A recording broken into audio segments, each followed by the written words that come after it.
ഇപ്പോൾ കുറച്ച് ദിവസമായിട്ട് ഭയങ്കര ചൂടാണ്. അതുപോലെ തന്നെ ചുടുകുരുവിൻ്റെ ശല്യവും ഉണ്ട്. അപ്പോൾ മോൾക്കും ഇതേപോലെ ചുടുകുരു കഴുത്തിന് ചുറ്റും വന്ന സമയത്ത് നമ്മളൊരു വീഡിയോയിൽ കണ്ടിരുന്നു കറ്റാർവാഴ നല്ലതാണെന്ന് പറഞ്ഞിട്ട്. അപ്പോൾ നമ്മൾ അത് പരീക്ഷിച്ച് നോക്കാമെന്ന് വിചാരിച്ചു.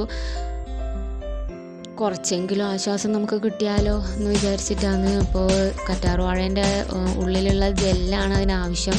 ഇതേപോലെ 2 അരിവും കട്ട് ചെയ്തിട്ട് അതിനുള്ളിലുള്ള ജെല്ല് മാത്രം, അല്ലാണ്ട് നമ്മൾ എടുത്തു കഴിഞ്ഞാൽ കൂടുതൽ ചൊറിച്ചിലാവുകയുള്ളൂ.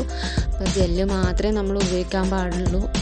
അത് ഇതുപോലെ ഇപ്പോൾ നമ്മൾ ഒന്നുകിൽ മിക്സിയിലിട്ട് അടിക്കാം, പക്ഷേ അതിനൊന്നും ചെയ്തില്ല. മോൾക്ക് കുറച്ചേ ഉള്ളൂ, അപ്പോൾ അത്ര പോലെ മതി എന്നുള്ളതിൽ നമ്മൾ അത്ര പോലെ ജെല്ല് മാത്രമേ എടുത്തിട്ടുള്ളൂ. അപ്പോൾ അതൊന്ന് കൈകൊണ്ട് ഞെരടിയിട്ട് തന്നെ നമുക്ക് എവിടെയെല്ലാം ചുടുകുരു ഉള്ളതെന്ന് വെച്ച് കഴിഞ്ഞാൽ അടുത്തേക്കെല്ലാം പുരട്ടി കൊടുക്കാം. അപ്പോൾ നല്ല രീതിയിൽ അതിങ്ങനെ മസാജ് ചെയ്ത് കൊടുക്കുമ്പോൾ തന്നെ നല്ല തണുപ്പാണ്. ഇതിൻ്റെ ജെല്ലെന്ന് പറഞ്ഞാൽ നല്ല തണുപ്പാണ്. ഇപ്പോൾ തടുമ്പോൾ തന്നെ നല്ലൊരു സുഖവും കിട്ടും. കഴിഞ്ഞ് പിറ്റേന്ന് റിസൾട്ട് ഞാൻ കാണിച്ചു തരാം. ഒരുപാട് കുറഞ്ഞിട്ടുണ്ട് ചുടുകുരു, നല്ലൊരു റിസൾട്ട് ഉണ്ട്.